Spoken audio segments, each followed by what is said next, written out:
I recently, for the first time, watched the Polar Express movie, and I thought it was a weird ride. The movie feels like it's the video game version of the movie, which got me thinking, what is the video game like? Why is there even a video game? And the bigger question, is it better than the movie? Well, join me as I take a merry look at the Polar Express video game.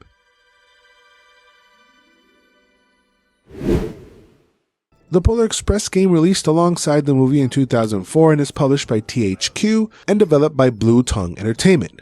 I guess it really must be cold up there. The game starts with the opening scene from the movie, Tom Hanks' soothing voice narrating as his creepy-ass kid version of himself wakes up. Then we're just launched into the menu, which I always love snooping around these old video game menus to see what they have and try to find interesting stuff, but I was never expecting to find two EyeToy minigames. The EyeToy was Sony's attempt of a Kinect before the Kinect. I don't have an EyeToy. I don't know who the hell would have an EyeToy today, so I had to YouTube it, and it basically looks like basic ass minigames, very much like the rest of the game is. The game follows the movie up to when Santa appears in the North Pole and then the credits roll. But unlike the movie, the game does have some sort of villain in the Scrooge puppet, which I guess technically means it's Hobo Tom, right? What the hell's his problem?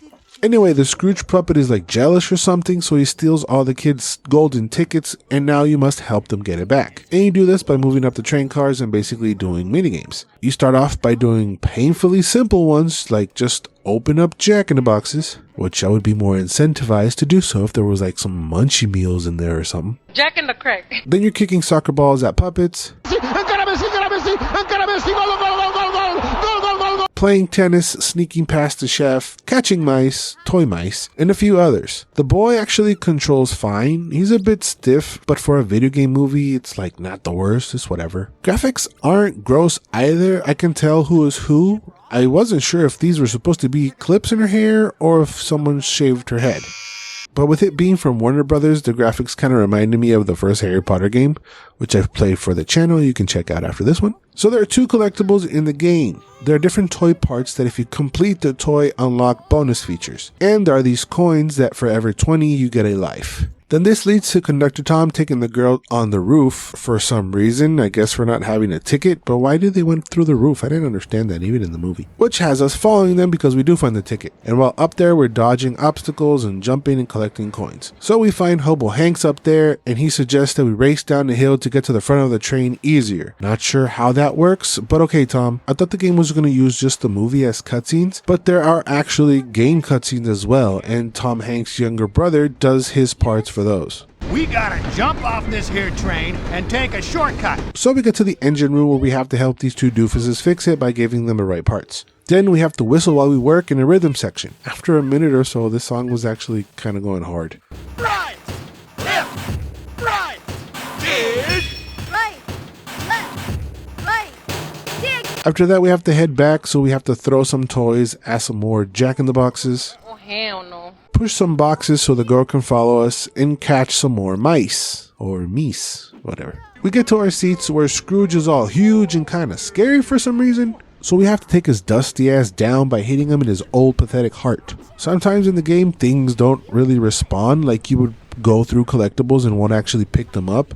And here you can clearly see the snowballs going through his chest. It's like the game doesn't approve. Like, nah, that doesn't count. This is the only thing that kind of resembles some sort of boss battle. I don't know why there would be any, but this was probably the best part of the game for me. This gives you a feel of an action-adventure game. So after taking him down, Conductor Tom comes in like nothing, as if there wasn't a giant puppet just dead in the back of his train with a giant hole in the roof. The hell's wrong with you, Tom? So I guess he just wants the kids to forget that traumatic experience, so he decides to feed them hot chocolate.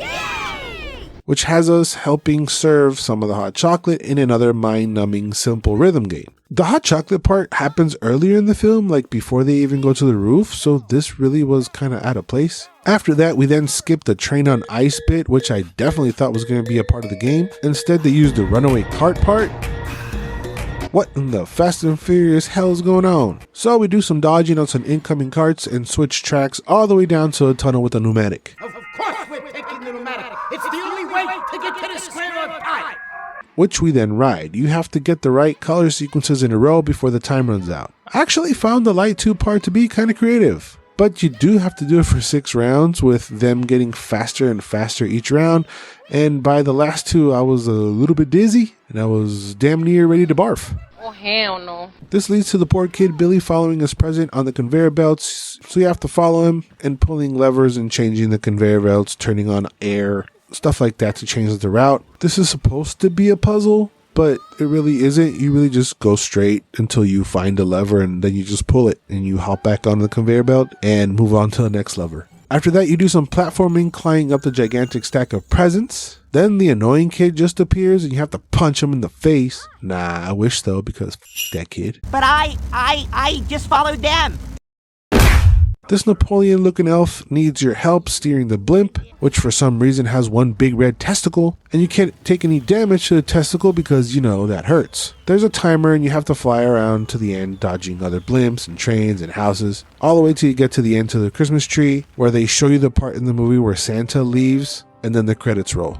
Very anticlimactic gameplay there. I mean, there was way more drama with the Scrooge section. They should have moved that towards the end, like the kids head back to the train and Scrooge is there waiting for you, and then you have that section there. I don't know, it just made more sense. But yeah, I wasn't expecting much from this game. I just really wanted to check it out. I was really curious, but it gave me even less than what I was expecting. It's basically just a collection of bad to mediocre minigames, some of which even repeat, and some of them just go on for way too long without like changing the difficulty as you go along. Plus, you end up watching a big chunk of the movie, and with the game being less than 2 hours long, that's really not a good thing. I guess there is some replayability with the collecting of all the toy parts, but the gameplay is so dull, I wouldn't want to do that. So, is it better than the movie? No.